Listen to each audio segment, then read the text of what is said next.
शिवराय, जय गडकोट, किल्ले वाचवा, महाराष्ट्राचा इतिहास वाचवा, झाडे लावा, झाडे जगवा. वृक्षारोपण करताय ना. हे बघा, वृक्षारोपण करत असताना आपण कुठली झाडं लावावी हे महत्वाचं. मी दाखवतोय तुम्हाला. हे करंजीचं झाड आहे. करंज बहु औषधी झाड आहे. या करंजीला मोठं झाल्यावर शेंगा येतात. करंज वाढल्यानंतर शेंगा येतात, फुलं येतात, शेंगा येतात. त्या फोडून त्याच्यातलं बीज विकलं तर औषधी असं बीज येतं. 1000 रुपये लिटर असं तेल त्या बीजातून निघत असतं. आणि ते बीज शरीर, अंग दुखलं, स्नायू दुखले तर ते आपल्याला वापरता येतं. म्हणजे करंज हे रोजगार देणारं झाड आहे. आपण बघूया. हे बघा, हे करंजीचे झाड आहे. करंजीचे झाड आहे. याला बीज आलेलं आहे बघा. हे दिसतं का? हे बघा, बीज आलेलं आहे. हे बघा, असे फळं येतात, बीज येतात. आणि वृक्षारोपण करत असताना करंज आणि निंबारा का लावायचा आहे? कारण करंज आणि निंबारा शेळ्या खात नाही, त्याला कुंपण करायची गरज नाही. आता आपण आलो आहोत काश्यपी धरणाच्या बांधावर असलेलं हे जे करंजीच्या झाडाचं हे बन आहे, या ठिकाणी आलो आहोत. या ठिकाणी पूर्वी झाडं लावायचे, वेगवेगळ्या CSR मधून झाडं लावली जायची. पण ती झाडं लावली का ती मरून जायची. त्यांना पाणी घालण्याकडे दुर्लक्ष व्हायचं आणि ती झाडं पुन्हा एकदा त्याच खड्ड्यात दुसरी झाडं लावायची. परंतु मागच्या 3 वर्षापूर्वी करंज लावण्याचा निर्णय घेतला. आणि बघा, ही करंज आज कोणी लक्ष नाही दिलं तरी करंज वाढून येते.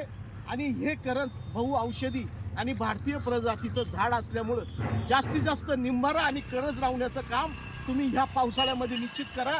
आणि पर्यावरणाचा समतोल राखा. आणि निश्चित करंज आणि निंबारा लावण्याचं काम तुम्ही कराल अशी अपेक्षा व्यक्त करतो. येथेच थांबतो. जय हिंद, जय शिवराय.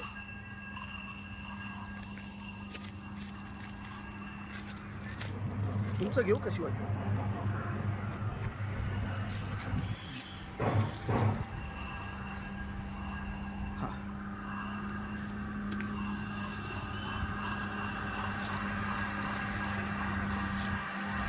जय शिवराय. आपण आता काश्यपी धरणावर आहे. तर इथं 3 वर्षापूर्वी करंज लागवड केलं होतं. तर बऱ्यापैकी जवळजवळ 100% करंजाचे झाडं जगलेले. तर या पावसाळ्यात पण आपण जास्तीत जास्त करंजाचे झाडं लावले पाहिजे. कारण हे आपलं देशी झाड आहे. हे बघा, असं बी आहे. यंदा आम्ही त्याचं संकलन केलेलं आहे. ही त्याला आता शेंगा आलेली आहे. या शेंगामध्ये बी निघतं. आणि हे बी आहे ना, आता अजून पाऊस आपल्याकडं चांगल्यापैकी सुरुवात नाही आहे. पाऊस सुरू झाला का हे आमच्याकडं कमीत कमी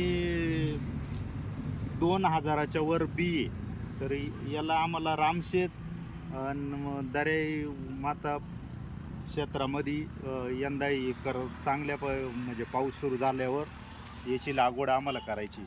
तर एकदम बहुउपयोगी हे झाड आहे. हे औषधी पण झाड आहे. याचं तेलापासून भरपूर प्रकारचे रोग बरे होतात. तर त्वचा रोगासाठी याची बीचा पण उपयोग केला जातो, तेलाचा पण उपयोग केला जातो.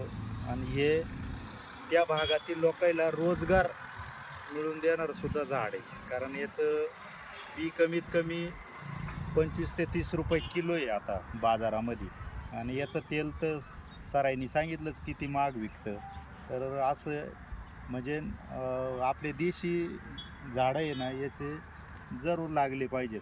तर या पावसाळ्यात आमचं बी आम्ही संकलन केलेलं आहे. आणि याची लागवड आम्हाला मोठ्या प्रमाणात करायची.